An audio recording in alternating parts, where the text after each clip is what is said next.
Santa was good to the Mayo Clinic last year. Benefactors showered the clinic in 2016 with non-cash contributions worth more than $21 million, with gifts coming in the form of artwork, collectibles, residential real estate and even a wheelchair-accessible van. The annual total was the highest listed on regulatory filings since 2012. Behind many gifts lie poignant stories of caregiving and generosity, clinic officials say, including one involving baseball legend and former Mayo Clinic patient Lou Gehrig.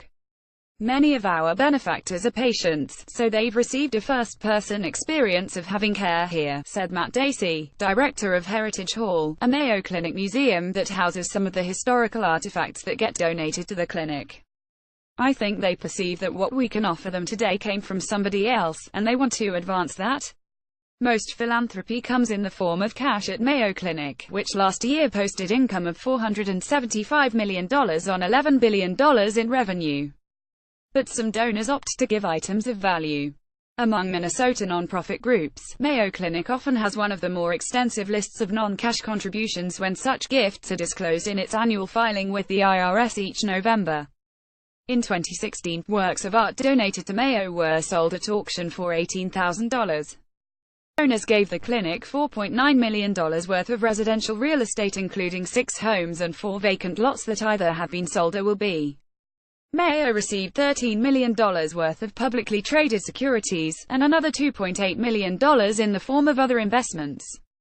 The van was valued at $36,500 and is being used at Mayo Clinic Health System's hospital and clinic in Osseo, Wis. The most recent IRS filing lists one historical artifact, but doesn't list a value for the item. Dacey, the museum director, said he wasn't familiar with that particular gift, but recalled the story of another artifact, from 2014.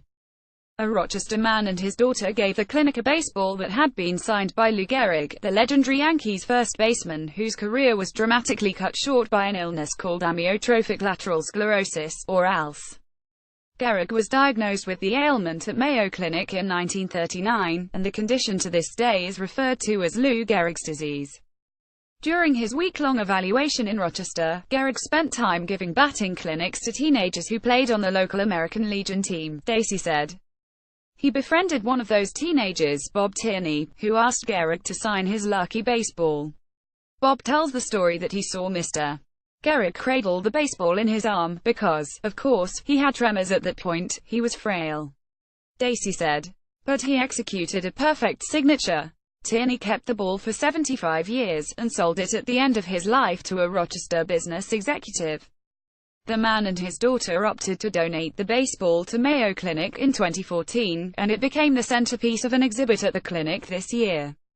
We can't keep all objects that are given to us, there isn't the space, Dacey said.